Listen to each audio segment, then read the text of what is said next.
मेरे ज़िंदगी का मकसद है हैप्पी एंड हेल्दी रहना। सभी जानते हैं मैं फ़िटनेस के लिए कितनी पैशनेट हूँ और जब मैं अपनी फ़िटनेस की रील्स डालती हूँ, नीचे भर-भर के मैसेजेस में सभी मुझे बहुत एनकरेज करते हैं और एप्रिशिएट करते हैं, उसके लिए बहुत-बहुत थैंक यू। मगर कुछ मैसेजेस में मैंने लोगों को देखा है, वो पूछते हैं कि क्या हम इस पर्टिकुलर स्टेज में भी कर सकते हैं? जैसे अगर बीपी है तो कर सकते हैं, या मुझे स्पॉन्डिलाइटिस है तो कर सकते हैं, इस पेन में कर सकते हैं। तो प्लीज़ इन सबको मेरा एक कॉमन मैसेज है, कोई भी अगर आपकी स्पेशल स्टेज है, तो उसमें आपने हरगिज़ बिना डॉक्टर के सलाह के कोई एक्सरसाइज़ प्लीज़ ना करें।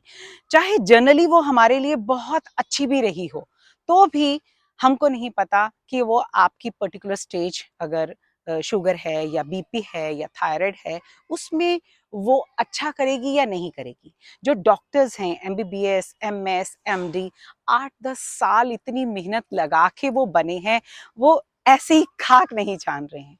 वो पर्टिकुलर आपके सिम्पटम्स के हिसाब से आपकी पूरी टेस्ट करते हैं, चेक करवाते हैं, कोई एक्स-रे है, कोई अल्ट्रासाउंड है, कोई एमआरआई है, कोई ब्लड टेस्ट है, कोई यूरिन टेस्ट है, वो सब करवा के वो इस नतीजे पे पहुँचते हैं कि आपकी कैसी ट्रीटमेंट चलेगी और कैसी कौन-सी एक्सरसाइज़ेज़ करेंगे, वो ऑर्थोपेडिक सर्जन्स बताएँगे या न्यूरो सर्जन्स बताएँगे।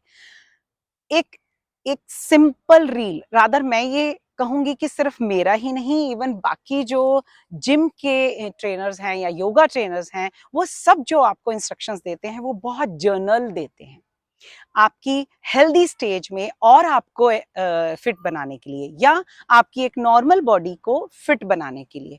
लेकिन अगर हमारी बॉडी खराब है, फॉर एग्जांपल मैं आपको एक एग्जांपल देती हूँ।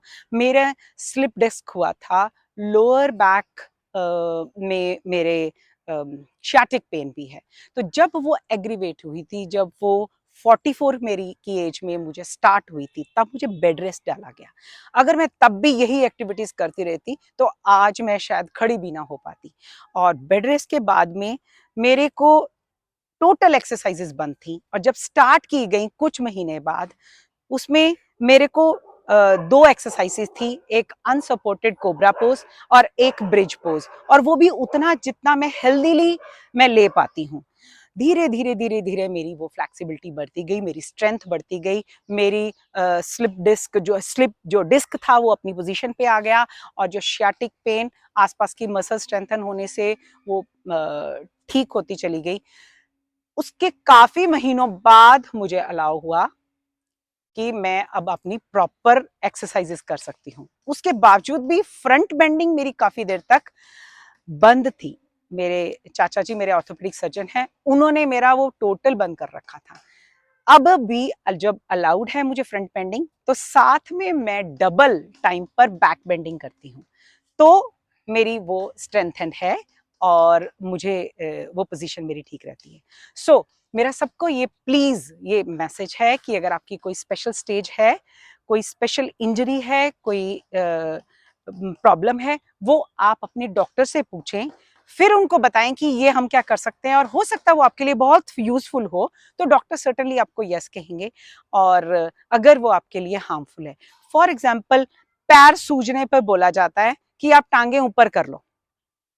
अब आप सोचिए अगर बीपी वालों को भी हम एक कॉमनली जनरलाइजेशन में बोल दें पैर ऊपर करने से, तो उनके सिर पर सारा ब्लड का इफेक्ट आएगा। या शीर्षासन वगैरह अगर हाई बीपी वाला करने लग जाए, तो it is a fatal case.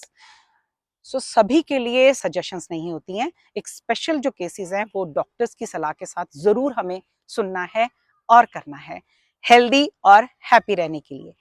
Thank you.